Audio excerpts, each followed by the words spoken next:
Boa noite.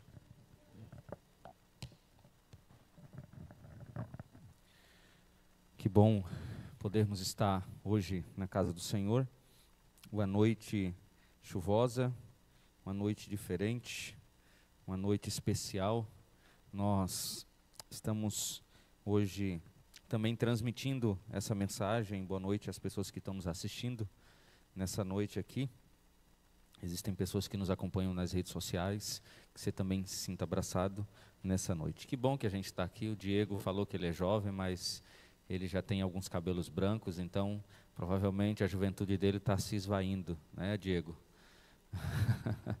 A juventude já está se esvaindo, né, Diego? Os cabelos brancos aparecendo e assim as coisas vão acontecendo. Hoje, continuando o nosso momento, nosso encontro, se você puder colocar para mim um PowerPoint, nós vamos continuar falando sobre a doutrina de Deus. Vocês lembram, enquanto ele coloca ali para nós, vocês lembram, obrigado, vocês lembram quantas crenças são na doutrina de Deus? E aí, 5, 6, quantas são? Lembrem quantas crenças são na doutrina de Deus, vamos lá. São 6 doutrinas, mas na doutrina de Deus nós temos 5 crenças na doutrina de Deus. Quais são elas? A Bíblia, a Trindade, Deus. Muito bem. Essa forma de divisão é mais fácil para a gente entender quando a gente fala sobre a palavra de Deus, quando nós falamos sobre a Bíblia. Obrigado, Diego. Quando nós falamos sobre a palavra de Deus, quando falamos sobre a Bíblia. Então, lembre-se sempre, quando você for estudar as doutrinas daquilo que nós acreditamos como igreja, nós temos 6 doutrinas. A primeira delas é a doutrina de Deus. E o que a doutrina de Deus traz de lição para nós? A doutrina de Deus, ela nos traz a lição de que Deus, dentro desse contexto de Deus, nós vamos falar sobre a Bíblia, nós vamos falar sobre a Trindade, como falamos já sobre a Bíblia e a Trindade. Nós vamos falar sobre Deus Pai, Deus Filho, Deus Espírito Santo. Quem é esse Deus que é Pai, quem é esse Deus que é Filho, quem é esse Deus Espírito Santo. E entender um contexto grandioso de Deus. E como nós estamos tratando do assunto, hoje nós vamos falar sobre Deus Pai. E às vezes falar sobre Deus é difícil, porque esse Deus que é Pai, às vezes é incompreensível. Quando a gente abre o Antigo Testamento, o que nós vemos no Antigo Testamento é um Deus, muitas vezes, que parece ser um Deus tirano, apresentado no Antigo Israel como um Deus vingativo, muitas vezes, um Deus que vai nas batalhas e derrota os inimigos, um Deus que mata, um Deus... Parece que a gente não compreende quem é Deus. Mas quando a gente fala de Jesus, a gente compreende muito bem a missão de Jesus nessa terra. Quando a gente fala do Espírito Santo, a gente sabe muito bem qual o papel do Espírito Santo nessa terra. Mas quando falamos de Deus, o Pai, quando a gente fala de um Deus que é Pai, como é que a gente concebe a ideia desse Deus que é Pai? É um contraste muito grande com o Filho, porque Jesus Cristo esteve presente nesse mundo. É um contraste muito grande com o Espírito Santo, porque a gente consegue sentir o toque do Espírito Santo na nossa vida, mas e Deus o Pai? Quando a gente fala sobre esse Deus o Pai, parece que esse Deus que é Pai, ele está um pouco afastado do mundo ou do universo. É um Deus que parece que se encontra longe do ser humano. E é por isso que é importante a gente compreender sobre esse Deus. Uma coisa essencial e crucial e importantíssima, que você que está em casa assistindo, você que está aqui conosco, precisa entender. A essência desse Deus. Quem é Deus? Qual é a essência de Deus? 1 João 4,8, o que é que diz? Quem achar primeiro pode ler para mim, por favor. 1 João 4,8. 1 João 4,8. É fácil esse texto, bem conhecido.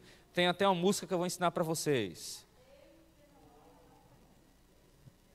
Tem uma música que eu aprendi quando era criança, assim: aquele que não ama, não conhece a Deus.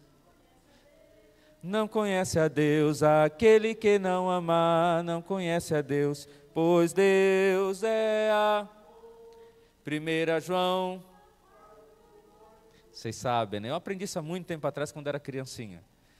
Aquele que não ama, não conhece a Deus. E por que a gente não conhece a Deus quando a gente não ama? Porque Deus, Ele é amor. A essência de Deus. Quem é Deus? Quer saber o que é Deus e quem é Deus? É o amor. A essência desse Deus grandioso para mim e para você é entendermos que Deus, Ele é amor para nós. E conhecer Deus é conhecer o amor. Conhecer Deus é entender o amor. Viver a essência desse amor. E por isso que em muitos momentos Jesus, quando esteve nessa terra, Jesus ele falou sobre esse amor tão importante.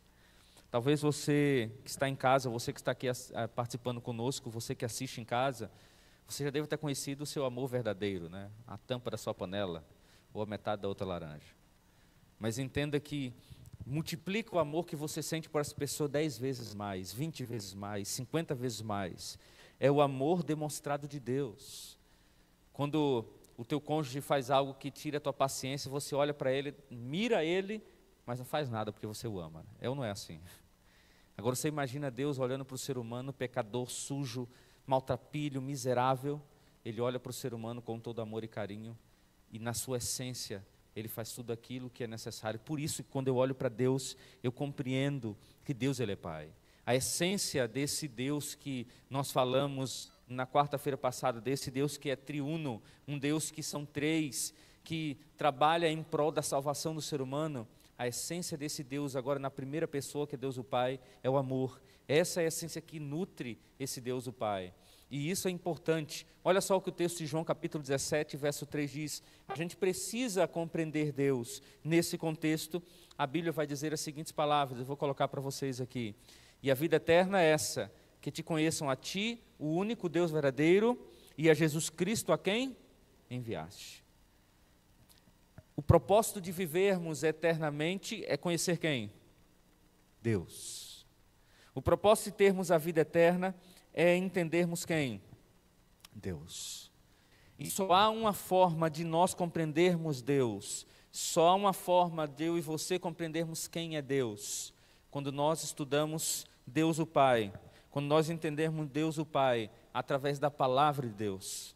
A compreensão é clara, existe uma unidade muito intensa entre o Antigo e o Novo Testamento, quando se trata desse Deus Pai. Deus o Pai não está somente no Antigo Testamento, Deus o Pai está também no Novo Testamento. Se você pega o Evangelho de João, João escreve em muitos momentos falando sobre Deus o Pai. É só você pegar, por exemplo, João capítulo 1, Jesus Cristo vai falar sobre o Pai. Em João você vai encontrar em muitos momentos o Evangelho falando sobre o Pai. Lucas vai falar, Mateus vai falar, Marcos fala. Você vai pegar as cartas de Paulo, você vai encontrar a apresentação clara de Deus o Pai. Não só no Antigo Testamento. Não só Deus sendo apresentado como Pai no Antigo Testamento, mas também Deus sendo apresentado como Pai no Novo Testamento.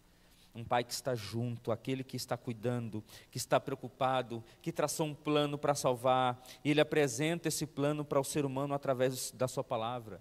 Quando eu olho, por exemplo, para texto com Hebreus, olha comigo o texto de Hebreus capítulo 1, quando eu olho para o texto de Hebreus, como a gente já leu em alguns momentos aqui, nas últimas dos nossos 2 encontros que nós tivemos, Hebreus, no capítulo 1, o verso 1 e 2, o texto diz assim: havendo Deus outrora falado muitas vezes e muitas maneiras aos pais pelos profetas, nesses últimos dias, nos falou pelo Filho, a quem constitui herdeiro de todas as coisas, pelo qual também fez o universo. O propósito de Deus era falar, Deus age diretamente, não só pelos profetas, mas pela vida de Cristo Jesus. O Pai está ligado diretamente ao ser humano. Por isso que Paulo vai dizer em Colossenses que Deus estava em Cristo, reconciliando o mundo inteiro. Deus estava em Cristo reconciliando o mundo inteiro. Em 2 Coríntios capítulo 5, verso 19, Paulo vai dizer isso, que é tão importante a gente entender quem é esse Deus Pai. Esse Deus, através de Cristo, transforma o ser humano, transforma a criatura, muda a vida da pessoa, muda a pessoa em si. E é por isso que é tão importante a gente compreender esse Deus que é Pai. Quem é esse Deus Pai para nós? Quem é esse Deus que é Pai para mim e para você? E eu queria, nessa noite, destacar com você algumas características importantes que estão na Bíblia Sagrada. Nós não vamos ler todos os textos que eu vou apresentar aqui, mas alguns deles nós vamos ler. Alguns desses textos eu vou ler com você. E eu queria que você, se quiser tomar nota, tirar foto, você pode ficar à vontade. mas a proposta é a gente entender esse Deus Pai. Vamos começar e vamos dividir esse momento aqui em duas partes, o Antigo Testamento e o Novo Testamento. O Deus Pai que está escrito no Antigo Testamento e como ele se porta, e o Deus Pai que está escrito no Novo Testamento e como ele se porta com a sua natureza de amor, com a sua essência de amor para com o ser humano. Primeiro, nós começamos a falar do Deus Pai no Antigo Testamento. Uma característica importante sobre o Deus paterno, a Bíblia vai falar em muitos momentos. Moisés se referiu, e eu queria que você abrisse a Bíblia lá em Deuteronômio capítulo 32. Moisés ele vai se referir a Deus como sendo Deus Pai. Moisés vai falar de Deus como sendo Deus Pai. Deuteronômio capítulo 32. Moisés está no final da sua vida aqui, mas ele não mede esforços de tratar Deus como seu Pai. E ele fala as seguintes palavras: é assim que recompensas ao Senhor, povo louco e ignorante. É assim que vocês estão recompensando Deus, o Senhor, seu povo louco e ignorante. Olha a expressão de Moisés. Não é Ele o teu pai que te adquiriu e te fez e te estabeleceu? Ou seja, Moisés entendeu, ele se refere a Deus como pai em vários momentos. Quando você vai, por exemplo, a Jeremias capítulo 31, verso 9, eu queria que você abrisse Jeremias capítulo 31, verso 9. O texto de Jeremias capítulo 31, verso 9. Quem pode ler para mim esse texto? Jeremias capítulo 31, verso 9.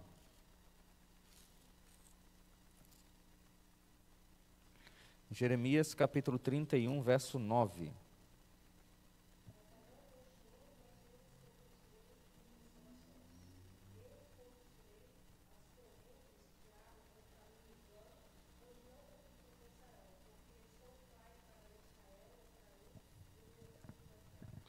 O que é que o texto está dizendo? Que Deus adotou a nação de Israel como filho dele.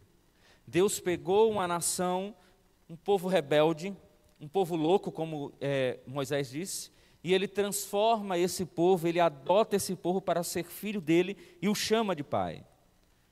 Deus, ele sempre foi pai, ele sempre se colocou à disposição como pai. A paternidade de Deus sempre estava à vista do ser humano. Deus sempre se colocando como pai. Deus é nosso pai, tanto na criação quanto na redenção. Deus sempre foi pai, e isso para mim é extraordinário. Eu olhar na Bíblia, texto como Isaías 64, verso 8, você pode abrir em casa depois, texto como Salmo 103, 13, Malaquias 1, 6, Malaquias 2, 10, Deus sempre se colocando como pai para a humanidade. Deus sempre se apresentando como pai, um pai que cuida, um pai que chama, um pai que convida o outro para ser filho. Eu não sei você, eu como pastor, minha família está longe. Eu tenho todos os meus parentes mais próximos a 4.000 quilômetros de distância. Hoje a minha família próxima é minha esposa e meu filho que está comigo, essa é a minha família real.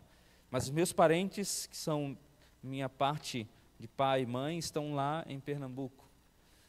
Eu fui criado com um padrasto, não com pai, e digo para vocês que o pai faz falta na vida de uma criança. O pai faz muita falta na vida de uma criança. E aí eu olho para Deus, sendo pai, olhando para os seus filhos e dizendo assim: olha, eu estou com vocês, eu vou cuidar de vocês como um pai cuida dos seus filhos.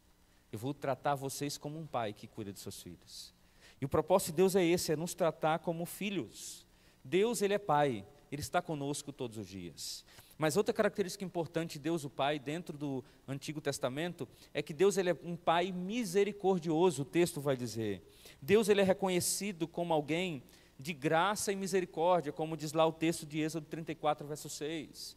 Deus é reconhecido como alguém, depois que o povo de Israel atravessou ali o Mar Vermelho, foi para o deserto, o povo estava ali no Monte Sinai, e Deus, com sua misericórdia, com sua gloriosa misericórdia e graça, ele alcança o povo. Ele alcança as pessoas, e ele é um pai gracioso, ele é um pai de misericórdia. E no Sinai, Deus expressou esse desejo. De forma bem simples, eu queria que você lesse esse texto comigo. Êxodo capítulo 25, verso 8, é um texto bem conhecido. É um texto que você conhece, e isso apresenta a misericórdia de Deus. Você que está em casa, anota esse texto, é tão importante esse texto, lembre-se sempre desse texto. Êxodo capítulo 25, verso 8, diz assim: E me farão o que, igreja? Um santuário, para quê? O desejo de Deus em sua misericórdia é no meio do povo. A misericórdia de Deus é tão grande, um pai misericordioso que olha para o seu filho que peca, que erra, que agride aos outros, que se machuca, mas com a sua misericórdia diz assim, eu quero estar com vocês. É um pai que não mede esforços para estar no meio dos seus filhos. É um pai que não abandona, é um pai misericordioso, um pai que tem o desejo de alcançar a misericórdia do coração das pessoas. E ele expressou esse desejo de ser amigo, de ser um pai amigo, por estar no meio do povo de Israel. Deus, ele é grandioso nisso. Deus é misericordioso, ele é tardio em irar-se, a Bíblia diz. Deus é um Deus grandioso e Moisés vai expressar isso em Êxodo. Moisés vai expressar isso em vários momentos, quando ele vê Deus agindo com misericórdia com o povo. Mas Deus, ele não é só misericordioso no Antigo Testamento, Deus também é o Deus que faz um concerto. Deus, ele celebrou, e a Bíblia diz que Deus celebrou o concerto em vários momentos da história do Antigo Israel. O Deus Pai é aquele que faz aliança, olha, vamos fazer um acordo contigo. O Deus Pai, ele é aquele que faz acordo com as pessoas. O Deus Pai é aquele que coloca um acordo tão importante na vida daquelas pessoas, daqueles que ele tem contato. E Deus celebrou solenes acordos, ou alianças, ou concertos, com várias pessoas. Exemplo, Noé, Gênesis capítulo 9, verso 11. Você encontra também Abraão, Gênesis 12, verso 1 e 3. Você vai encontrar Moisés, Êxodo capítulo 19, versos 5 a 8. Você encontra Israel, Jeremias 31, 34, 7 e 23. Deus fazendo aliança com cada uma dessas pessoas. Deus fazendo um concerto, dizendo para eles assim, olha, eu sou pai de vocês e quero fazer um acordo para que a gente viva bem. Para que a gente caminhe bem, é necessário termos um acordo. E sabe, tem um texto de Jeremias, capítulo 7, verso 23, que para mim é essencial. Abre tua Bíblia em Jeremias 7, 23. O texto, ele, para mim, assim, é fascinante. Quando Jeremias, ele está falando para as pessoas sobre o desejo de Deus, ele diz assim, mas isso lhe ordenei dizendo, dai ouvidos à minha voz, e eu serei vosso Deus, e vós sereis o meu povo. Andai em todo o caminho que eu vos ordeno, para que vos vá bem. Deus desejando fazer um concerto com os seus filhos. O Pai fazendo uma aliança, um concerto, um Deus amorável, um Deus pessoal, interessados nos nossos assuntos. Não é um Deus que está distante, olhando para mim, para você lá do céu, olhando para você, dizendo assim, você está sofrendo, mas eu não estou nem aí para você. Eu tenho outros assuntos para resolver, vou deixar você sofrer. Não, Deus é um Deus pessoal, um Deus amorável, que olha para mim, para você, e mesmo em meio aos percalços da vida, Ele vai olhar para mim, para você, e vai dizer assim, eu estou aqui contigo, vamos fazer uma aliança. Seja fiel aos meus princípios, me prove, diz a Bíblia. E é por isso que é tão importante a gente entender que esse Deus também é um Deus de conserto, mas não só isso. A Bíblia diz que esse Deus é um Deus de refúgio. Você sabe um salmo muito conhecido, o Salmo 46. O Salmo 46 é um salmo muito conhecido para nós. E o Salmo 46, verso 1, verso 7 e verso 11, em vários momentos aqui, os filhos de Corá que escreveram esse salmo, dizem as seguintes palavras: Deus é nosso refúgio e fortaleza. Vamos lá, igreja? Socorro bem presente nas tribulações. O verso 7. O Senhor dos exércitos está conosco. O Deus de Jacó é o nosso refúgio. Verso 11. O Senhor dos exércitos está conosco. O Deus de Jacó é o nosso refúgio. Aleluia. Você sabe como é grande a gente entender isso? O Deus Pai é o Deus que olha para o ser humano, que olha para os seus filhos e diz assim, filhos, não se preocupem, eu sou o refúgio de vocês. Às vezes a gente fala com todo mundo, às vezes a gente vai para as redes sociais e a gente desabafa com as pessoas nas redes sociais. A gente vai lá e expõe nossa vida, e desabafa com todo mundo, busca refúgio em outras coisas. Às vezes as pessoas buscam refúgio nos seus próprios prazeres, mas esquecem que a Bíblia diz que Deus é nosso refúgio e fortaleza. Deus é nosso Pai, aquele que nos refugia. Davi, ele teve um vislumbre desse Deus, como alguém que ele podia encontrar refúgio. O refúgio é um tema recorrente no livro dos Salmos. É algo que acontece constantemente no livro dos Salmos, você encontra tudo isso nos livros dos Salmos. E ele retrata tanto a Cristo Jesus quanto a Deus o Pai.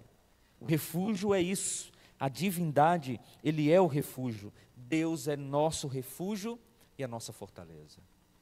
E igreja, Senhor, eu poderia terminar aqui falando isso, porque é fantástico a gente entender que Deus o Pai é nosso refúgio. Que palavra poderosa, o Senhor dos Exércitos está conosco. Que palavra poderosa. Mas a Bíblia ela não encerra só falando sobre Deus o Pai, isso. A Bíblia diz que Deus o Pai, Ele é um Deus que é redentor. A Bíblia apresenta dizendo que esse Deus é um Deus redentor. Ele conduziu miraculosamente uma nação inteira de escravos à liberdade. Ele tirou a nação inteira que estava escravizada por quantos anos? 400 anos. E ele tirou esse povo da escravidão e ele levou esse povo para fora, para a libertação. Isso é um ato profundo. Um plano exato do que Deus pode fazer, o Deus o Pai, na sua forma redentiva. Deus tentando salvar a humanidade. Deus apresentando a redenção no Antigo Testamento. Quando eu olho para o povo de Israel, eu percebo a redenção de Deus. Um Deus redentor, o Deus Pai que redime os seus filhos. Deus não é uma pessoa distante, como as pessoas têm falado. Deus não é uma pessoa separada, desinteressada com nossas questões, mas Deus é uma pessoa ligada, muitíssimo ligada, interessada com as nossas ocupações. E os salmistas, eles revelam isso de forma especial, eles mostram isso de forma inspiradora. Mas tem um texto na história de Jó que para mim é essencial. Eu queria que você voltasse aí a tua Bíblia no livro de Jó, capítulo 19, e grave esse texto. Grava esse texto na tua Bíblia, marca com a caneta, no teu coração, grava esse texto, porque esse texto é poderoso. Esse texto é fantástico. Você que está em casa, grava esse texto aí na tua Bíblia, marca ele se você não tem marcado. Esse texto para mim é poderosíssimo, capítulo 19, verso 25. Porque eu sei, igreja, que o meu Redentor vive. Vou repetir com você. Porque eu sei que o meu Redentor vive e por fim se levantará sobre a terra. Que poderoso isso, que poderoso entender que Cristo Jesus, que o Deus Pai, o Deus eterno, Ele está vivo, Ele vive, Ele está conosco. É um Deus amorável, um Pai que é redentivo. O meu Redentor, Ele vive. E aqui quando Jó fala sobre o Redentor, ele não está apresentando a Cristo, mas o Deus o Pai. Porque Jó, quando ele passeia aqui, ele passeia com Deus. Quando Jó está andando com Deus aqui, Deus fala para ele, e Jó diz, eu sei que o meu Redentor vive. É o meu Deus, o meu Pai, Ele está vivo. E por fim, Ele vai se levantar sobre essa terra e vai tomar conta de todo esse universo. Esse é o nosso Deus, o Pai. É o Deus que é Redentor, o Pai que está conosco todos os dias, que se interessa conosco. É um Deus que é perdoador, o Pai que perdoa. E Miqueias, capítulo 7, eu quero ler com você, verso 18 e 19, Miqueias, capítulo 7. Esse também é um texto muito importante na Bíblia Sagrada, quando se trata de Deus como um Deus perdoador. Capítulo 7, verso 18 e verso 19, o texto diz assim: quem, ó Deus, é semelhante a ti? Olha como Miqueias começa. Esse Deus perdoador, ele diz assim: quem, ó Deus, é semelhante a ti? Que perdoas a iniquidade e te esqueces da transgressão do resto da tua herança.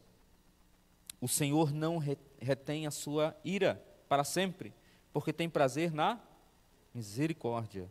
Tornará a ter compaixão de nós, pisará aos pés as nossas iniquidades e lançará todos os nossos pecados nas profundezas do mar. Amém? Que bênção. Louvado e engrandecido seja Deus, porque Ele é um Deus perdoador. Ele é um Pai que perdoa os seus filhos. O amor de Deus é tão grande em sua essência que Ele olha para o ser humano pecador, Ele olha para nós, Ele está ansioso para que você retornemos aos seus braços, para que a gente abrace Ele, para que a gente esteja com Ele. Ele é um Deus poderoso, a fim de que possamos ser perdoados, a fim de que haja cura e perdão. Um Deus Pai que é um Deus perdoador. A Bíblia vai dizer também que Deus é o Deus de bondade. Salmo 34, verso 8, o salmista diz assim: Salmo 34, verso 8. Você que está em casa acompanha, vai digitando aqui amém nos comentários. Eu tenho acompanhado aqui você. Então, vai acompanhando a gente aqui via as redes sociais. A gente vai acompanhando você também. Salmo 34, verso 8 diz assim: ó, provai e vede que o Senhor é bom, bem-aventurado o homem que nele se refugia. Provai e vede. A gente assiste todo sábado, todo domingo e toda quarta-feira. Provai e vede. E por que provai e vede? Porque quando a gente prova a Deus, a gente vê o poder de Deus, o poder de um Deus bondoso, um Pai que é bondoso, um Pai que está conosco, que diz assim: me provem, eu estou com vocês, me prove. Mas Ele é um Deus não só de bondade, não só perdoador, não só redentor. Deus, Ele é um Deus não só paterno, misericordioso, do conserto, que faz aliança, o refúgio. Deus, Ele é um Deus de fidelidade. Ele é fiel, mesmo quando a gente não é fiel. Deus é o Pai que não vai desistir de você. Deus é o Pai fiel. Ele continua à disposição, perdoando. Deus está disposto a revelar o seu caráter incondicional de amor por nós, perdoando a nossa vida. E sabe, amigos, embora Deus permita que o seu povo experimente muitas vezes situações difíceis, lutas, calamidades, por causa da sua infidelidade, por causa da minha e da sua infidelidade a Deus, Ele é um Deus que sempre foi fiel. Sempre vai tentar nos dirigir para os caminhos melhores, sempre vai nos direcionar para os caminhos corretos. Ele sempre vai manter a sua misericórdia a nós. Isaías capítulo 45, é o texto que nós vamos ler. Isaías 45, verso 22. Isaías 45, verso 22. Aqui a gente abre bastante a Bíblia, então é importante você ficar atento a isso. Olhai para mim, sede salvos, diz a Bíblia, vós, todos os limites da terra, porque eu sou Deus e não há outro. Olhem para Deus e vocês serão salvos. O mundo vai apresentar vários deuses, várias vozes, vários momentos para você adorar outros deuses, para você se colocar. Talvez hoje, se nós tivéssemos ídolos como antigamente, alguém iria se propor a adorar esses ídolos. Talvez nós não tenhamos hoje ídolos de barro para algumas pessoas, mas outras coisas assumiram o lugar de Deus. E a Bíblia está dizendo: olhem para Ele e vocês serão salvos. Que possamos ter os olhos voltados para o nosso Deus Pai. O Deus que é misericordioso, que é redentor, que é perdoador, um Deus que é Pai, um Deus que é o Deus da aliança, o Deus de refúgio, um Deus de fidelidade. Mas o Novo Testamento, ele traz esse Deus também, o Deus Pai no Novo Testamento, um Deus que está conosco, o Pai de toda a criação. A Bíblia apresenta Deus sendo o Pai de toda a criação. Romanos capítulo 8, verso 15 e 16, vamos lá para o Novo Testamento, Romanos capítulo 8, verso 15 e verso 16. Por meio da redenção, pela vida de Cristo Jesus, todos nós somos adotados como filhos de Deus. E talvez essa seja a expressão mais significativa que Deus, o Pai, tem. Por isso que na oração modelo, Jesus Cristo ensinou isso, essa iniciativa. Quando a gente ora, Pai nosso que estás no céu. Por isso que Jesus ensinou para os seus discípulos, dizendo: vocês precisam orar a Deus, não como um Deus distante, mas como aquele que é o Pai de todas as coisas. Pai nosso que estás nos céus, ou seja, Ele é dono dos céus. Capítulo 8 de Romanos, verso 15 e 16, o texto diz assim: porque não recebeste o espírito de escravidão para viverdes outrora atemorizados, mas recebeste o espírito de adoção, baseados no qual clamamos: Abba, Pai. O próprio Espírito testifica com o nosso espírito que somos filhos de Deus. Querido amigo, querida amiga, você e eu somos filhos de Deus. Você e eu somos filhos do Pai Eterno. Isso para mim é essencial. Eu posso estar passando por aflições, mas se eu lembro que eu sou filho de Deus, não importa nada para mim. Eu não sei o que você tem passado em casa, mas lembre-se, você e eu somos filhos de Deus. O Pai de toda a criação, Ele é aquele que está conosco, é aquele que está ao nosso lado. Deus o Pai é revelado como originador de todas as coisas. Ele é o Pai de todos os crentes, como a gente leu aqui no texto. Ele é o Pai de todos os crentes. Paulo vai dizer em 1 Coríntios capítulo 8, verso 6, que Deus é o Pai de toda a criação. Paulo vai dizer também em Romanos capítulo 8, verso 15 e 16, que Ele é o nosso Pai, como sendo nosso Pai, e nós somos filhos dEle. Jesus, através da vida de Jesus, nós encontramos a revelação do Pai. E quando você vai a João capítulo 14, verso 9, você encontra essa explicação. Disse-lhe Jesus a Filipe: Filipe, há tanto tempo estou convosco e não me tendes conhecido? Quem vê a mim, vê ao Pai. Como diz tu, mostra-me o Pai. Os discípulos se reuniram com Jesus. Jesus, nessa conversa com os discípulos, usou a famosa frase, porque aqui Jesus está dizendo, num contexto geral, olha, para onde eu vou, vocês não podem ir. E ele estava vendo que os discípulos estavam preocupados, ele diz, não se turbe o vosso coração, credes em Deus, credes também em mim. Eu vou na casa do meu Pai, tem muitas moradas, eu vou preparar o lugar, e quando eu voltar, eu vou buscar vocês e vou levar comigo. Aí alguém pergunta, aqui no caso Tomé, tá, mas como é que a gente vai saber o caminho que nós devemos ir? Aí Jesus responde, eu sou o caminho, a verdade e a vida. Ninguém vai ao quem? Ao Pai, se não fosse por meio de Cristo. Não tem como chegar ao Pai se não for por meio de Cristo. E aí replicou Filipe, Senhor, então me mostra o Pai. A gente quer chegar ao Pai, a gente quer conhecer o Pai, então me mostra. Aí Jesus replica para Filipe dizendo, eu tenho tanto tempo estado com vocês não conhecem o Pai? Como assim? Como é que você pede para mostrar o Pai se eu estou com vocês? A revelação clara do Pai é a vida de Jesus. Essa é a revelação clara do Pai. É a revelação clara de quem é esse Pai. Quem é esse Deus Pai. Entenda o seguinte, igreja.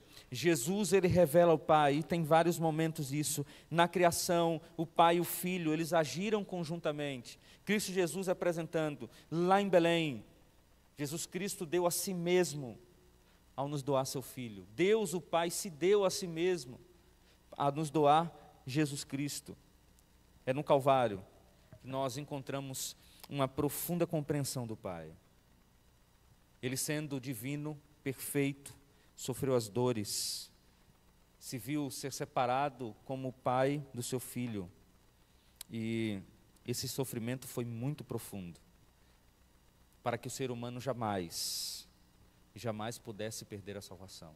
Quando eu olho para o contexto da cruz, eu percebo que a cruz revela que nada o que eu faça vai me fazer Deus me amar mais, porque tudo o que foi necessário Ele já fez na cruz. O Pai já entregou tudo para nós.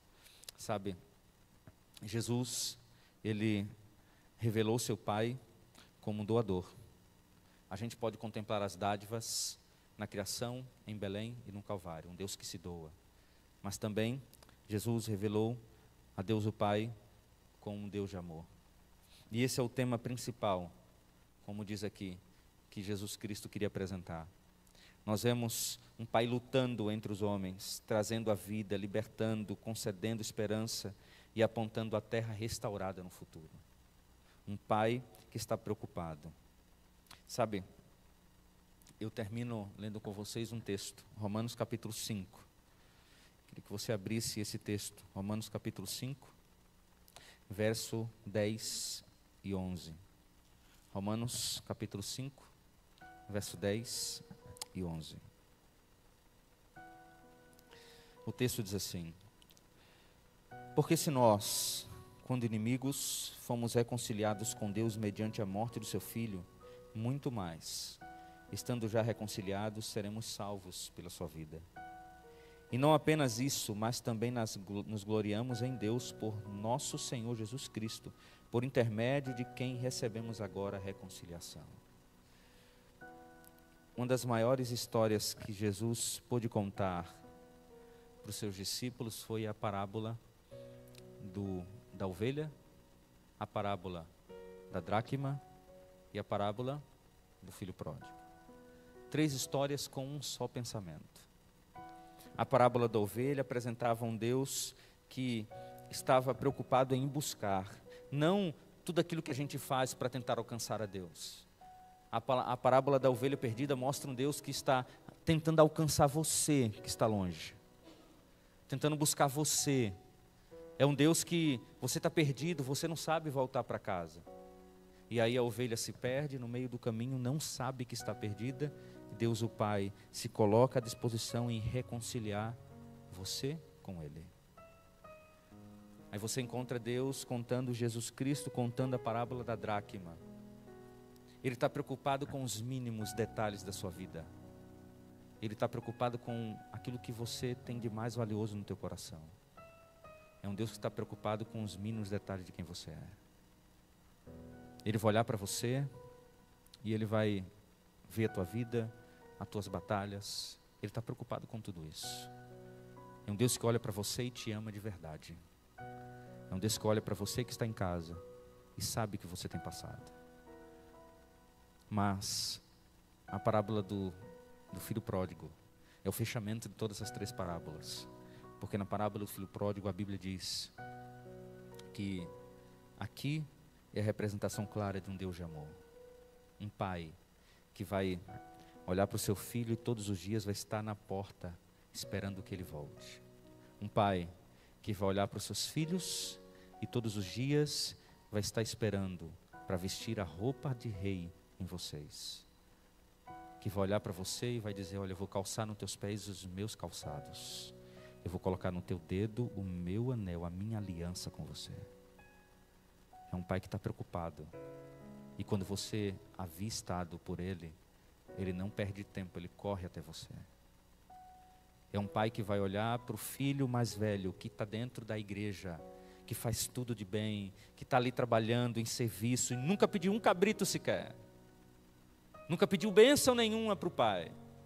E ele vai olhar para o filho e vai dizer: olha, tudo que eu tenho é teu, não te preocupa. Você tem trabalhado para mim aqui como um servo, mas você é o meu filho. E tudo que é meu é seu. Eu não sei como você tem se sentido, não sei se você se sente longe de Deus. Não sei se você sente ou parece que Deus está distante de você. Mas hoje eu queria terminar essa mensagem te fazendo um apelo. Romanos 5, verso 10 e 11 diz que Deus reconciliou tudo por você. Foi por você? Foi por você, Derivan? Por você, Ramalha? Por você, Ingo? Neuzeli? Rafael? Diego? Por todos nós, Deus reconciliou tudo por cada um de vocês. Por mim. Deus fez tudo para que eu e você pudéssemos nos reconectar com o céu de novo. E por isso que Ele morreu na cruz.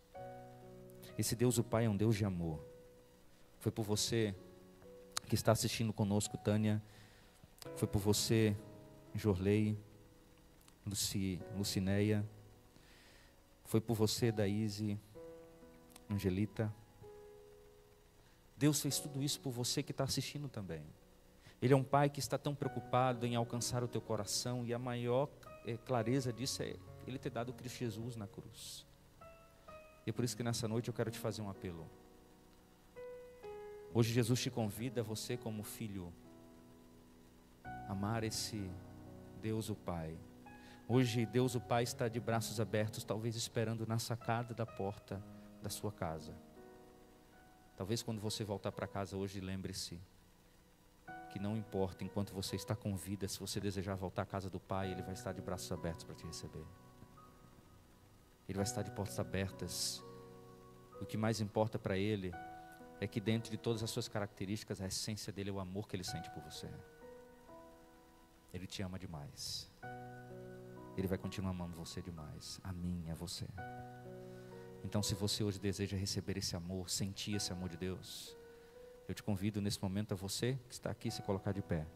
E você que está em casa, você escreve aí nos comentários: eu desejo, eu quero sentir o amor de Deus, eu quero sentir a essência de Deus na minha vida. E que possamos receber esse amor do Pai todos os dias. Vamos orar nesse momento. Convidar você a fechar os teus olhos, para que a gente possa fazer essa breve oração, agradecendo a Deus por tamanho amor e nos reconciliar com Ele mesmo através desse amor. Vamos orar. Querido Deus e amado Pai, nós entendemos, ó Pai, que o Senhor é o Deus, não só o Deus que as pessoas têm dito aí fora, um Deus que parece estar distante. O O Senhor não é esse Deus. A Bíblia nos diz que o Senhor é um Deus misericordioso, um Deus paterno, um Deus de amor, um Deus de bondade, um Deus de perdão, um Deus que é refúgio, um Deus que está disposto a nos alcançar de braços abertos para nos receber.